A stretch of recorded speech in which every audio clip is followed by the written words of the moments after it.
Okay, I know it's a little early, but look how cute these are. Today, we're turning clementines into mini jack-o'-lanterns and string cheese into ghosts, with Cricut cutting all the tiny faces for us. It's quick, healthy, and party perfect, so let's make them.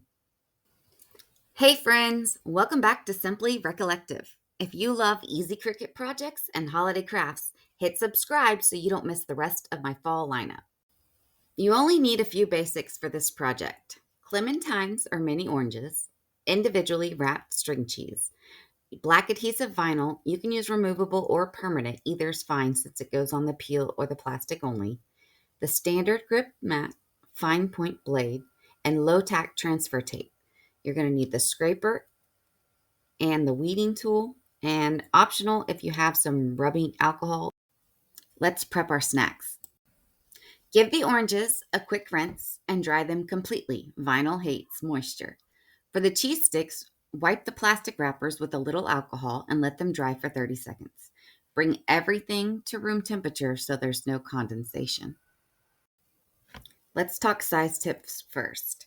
For the oranges, I made the faces about zero point 0.8 to 1.1 inches wide, so 1 inch was a good. For the ghost face, we need to stay with about a quarter to a half inch for your design size. So we're going to open a new canvas in design space. For the jack-o'-lantern faces, you can search images for jack-o'-lantern face or build your own with simple shapes like triangles and a crescent, so they cut fast and clean. You can select a few different faces for variety and then duplicate them until you have enough. When I make these, I usually make about 12 to 16 per pumpkin and ghost face for a party bowl. So with the faces selected, if you created your own, you want to select attach, and so that each group stays together when it cuts on the mat. I like to add a basic shape to my canvas and then change the operation to guide and use that to resize all of my designs. Now make sure that you don't forget to save your project before making it. Once you have everything resized to around the same, click Make It, and we're going to select On Mat. We're using vinyl, so no mirror needed. You want to select the appropriate cut setting for the type of vinyl that you're using. So I'm using Value Vinyl from Cricut, so that's the one I choose. Double check that your blade is clean before you load the fine point blade into the machine.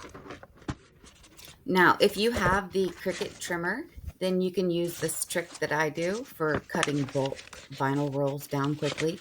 I just lay it out right under my mat and then just eyeball it to around the 12 inches. And it's a lot quicker than trying to cut it once it's already laid flat on your mat. So now you just want to align the top left corner with the 1-1 mark on your mat and smooth out any bubbles. I like to use my brayer tool for this. Okay, now let's load our mat by pressing the double arrow key, and then we're going to press the flashing play button and go and let Cricut do its thing. It shouldn't take very long to cut these out. They're pretty simple shapes. Once your cut has finished, you're going to unload the mat and trim around the face clusters to help save the vinyl. I like to batch mine into 2 or 3 faces to weed at a time. So gently weed out the negative spaces around and inside. And for the ghost, keep each set together, 2 eyes and a mouth. So because these pieces are small, I prefer to use low-tack transfer tape. If your tape is too sticky, you can just dab it on your cotton t-shirt first to reduce some of the tack. And I like to cut down my piece to a little square just to cover one face. So you're going to take a small piece of transfer tape and place it over the top of your face to be transferred. Use the scraper tool and burnish it lightly to where it sticks. Now, it should be able to just pull right up with the transfer tape. If yours doesn't, then you might need to go ahead and take the vinyl sheet off of the mat so you can flip it over and burnish the backside as well. This helps the vinyl release cleanly. Make sure the orange is dry, and you're going to place the center of the decal first with your finger and smooth outward down the sides.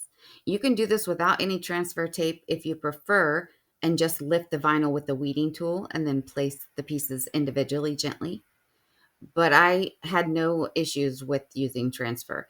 You want to press with your fingers after you've removed the transfer just to make sure that it's stuck down good because the peel has texture. Now, if the face looks too large on one of the smaller oranges, just scale it down a little bit. For the cheese ghosts, you're going to stick the vinyl to the plastic wrapper only. Do not put any vinyl on the cheese. So you want to transfer the tiny little eyes and mouth below the sealed top so that they show nicely in a cup still.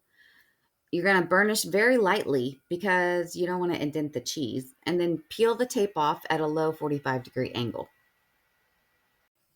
If you have trouble on these or the plastic is super slick, pinch the wrapper from behind to give it a little tension while you lift the transfer tape off. It works like a charm.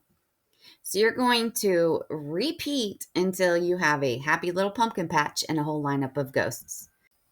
Arrange them in your bowl with the ghosts around the back and the pumpkins piled in the middle. You can add a ribbon or a little cardstock sign if you want. And remember, the vinyl is just for decoration. Remove the faces before eating. If you're sending these to school, check the teacher's policies on food decorations.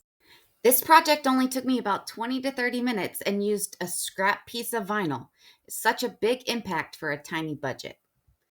If this gave you ideas for your Halloween table, tap like, share it to your party board, and subscribe for more quick Cricut crafts.